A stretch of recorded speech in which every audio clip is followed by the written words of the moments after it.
apapun itu seni pasti hasil dari hibridisasi, dari campur gitu. Misal kalau kita bicarakan batik, ya jelas katun itu impor, terus tintanya banyak dari Cina. Teman-teman di Kementerian Kebudayaan ketika ditanya apakah tradisi ini penting untuk dijaga, selalu akan menjawab, oh ya penting. Tapi persoalannya adalah nggak semua orang bisa memberikan roadmap bagaimana tradisi-tradisi atau proses penciptaan karya seni ini menemukan relevansinya di hari ini. Post Utopia Pod. Halo Post Utopia Pod, gue Reza. Aku Chris. Kita kembali lagi di episode ketiga seri 2 dari Post Utopia Pod Masa Depanisme, di mana kita berinteraksi dengan AI untuk mencoba mendiskusikan tema-tema atau subjek-subjek terkait dengan masa depanisme. Di episode ke-1 dan ke-2 kemarin kita sudah sempat membahas isu relasi antar manusia. Betul, dan itu kita melanjutkan tema koneksi atau hubungan jarak jauh. Tapi episode ini bukan secara personal, tapi lebih secara budaya dan kultur. Jadi untuk hari ini kita mau mendalami isu globalisasi dari segi karya seni Indonesia.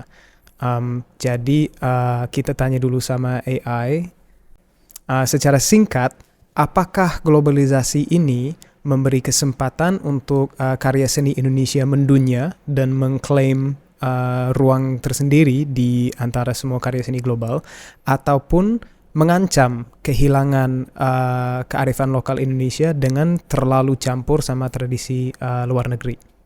Singkatnya, globalisasi adalah peluang sekaligus ancaman. Di satu sisi, globalisasi membuka jalur bagi seni Indonesia untuk tampil di panggung dunia, mulai dari batik, wayang, sampai instalasi kontemporer yang mengangkat isu lokal bisa punya audiens global. Tapi di sisi lain, arus budaya global yang deras juga berpotensi mengikis nilai-nilai dan konteks kearifan lokal. Apalagi kalau senimannya lebih sibuk mengejar selera pasar internasional daripada merawat identitasnya. Jadi kuncinya bukan di menolak pengaruh luar, tapi bagaimana seni Indonesia bisa tetap adaptif sambil memegang akar budaya sendiri sebagai fondasi.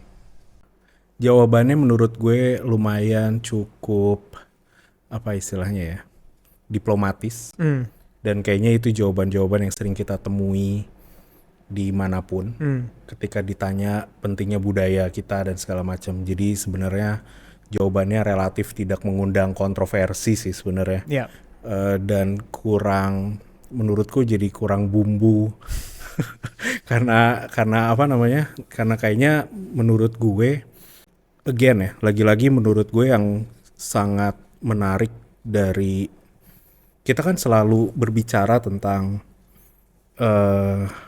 apakah batik misalnya penting untuk dilestarikan. Jawaban yang paling diplomatis kan tentu akan tetap penting kan dilestarikan. Tapi persoalannya adalah sebenarnya apakah akhirnya seluruh proses dari pembuatan batik itu harus kita lestarikan, ataukah ketika misalnya teknologi sudah semakin maju dan segala macam, apakah seluruh proses itu bisa dipadatkan atau cukup didokumentasikan? Terus artinya karya akhirnya sebenarnya tidak lagi diproses dengan proses artisan yang sama seperti hari ini gitu. Jadi kalau misalnya hasil akhirnya ketika proses yang sudah post-human gitu ya, yang sudah melewati bukan hanya tapi juga dibantu dengan teknologi yang semakin tinggi, ternyata menghasilkan satu batik yang lebih menarik gitu.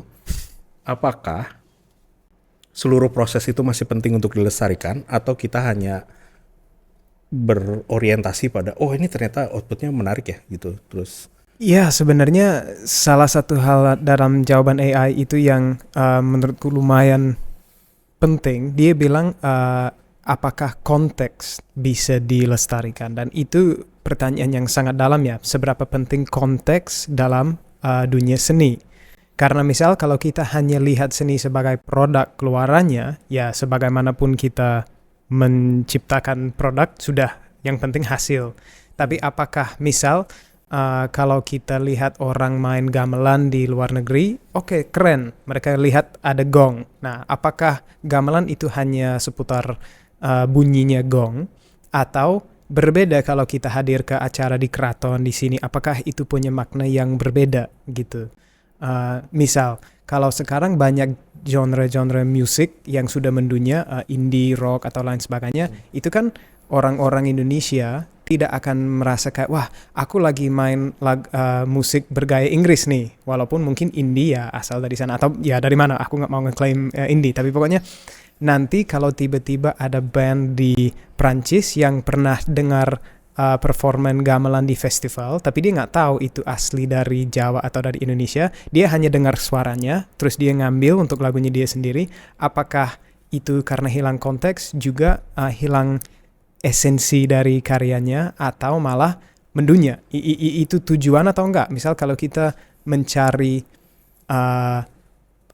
hasil karya seni Indonesia bisa kemana-mana, pasti AI membantu.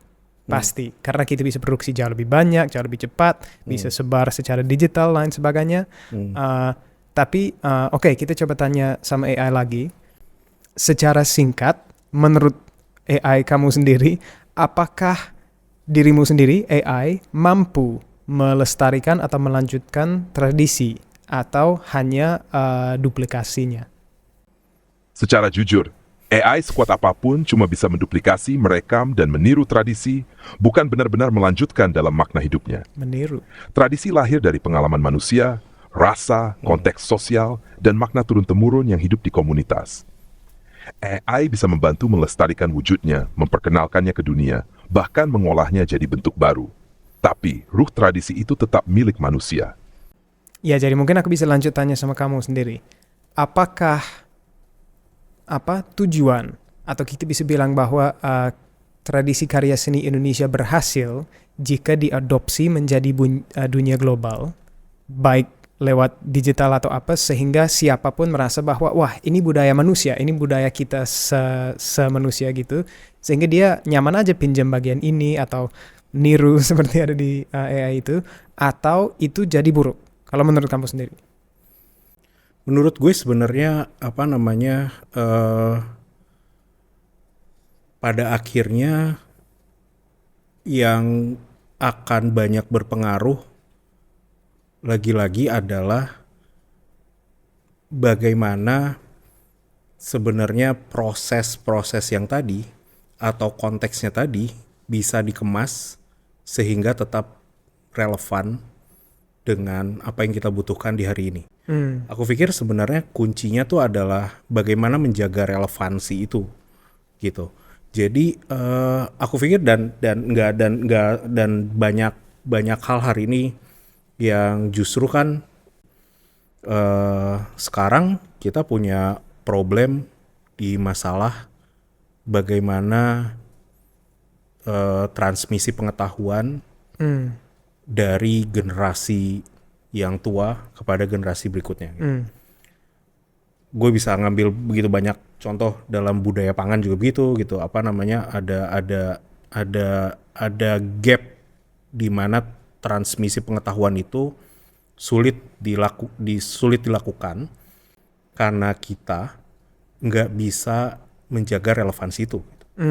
Meskipun jawaban setiap orang atau misalnya yang hari ini berkepentingan adalah para pejabat-pejabat terkait dengan kebudayaan, misalnya teman-teman di Kementerian Kebudayaan ketika ditanya apakah tradisi ini penting untuk dijaga, selalu akan menjawab oh ya penting.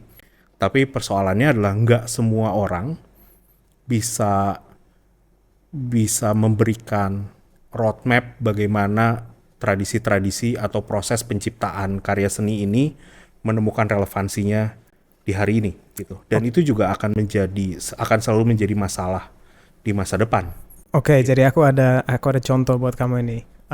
Andai kata nanti kita semua masuk ke dunia metaverse pelan-pelan gitu.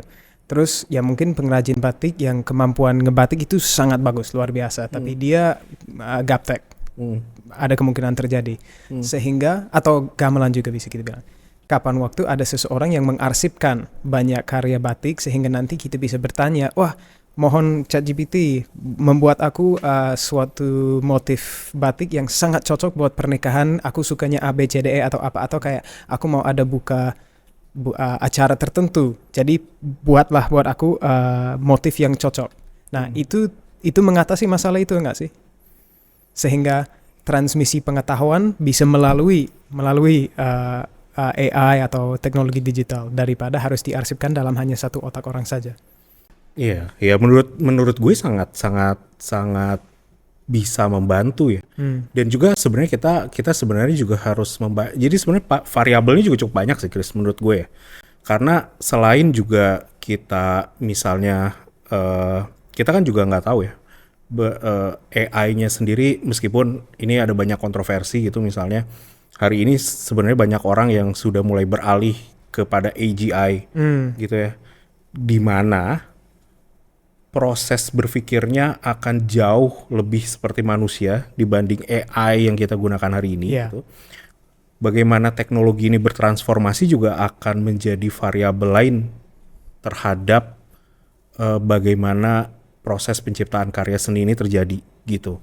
Tapi dia sebagai alat perekam, alat pendokumentasian itu menurutku akan menjadi sangat efektif banget sih gitu.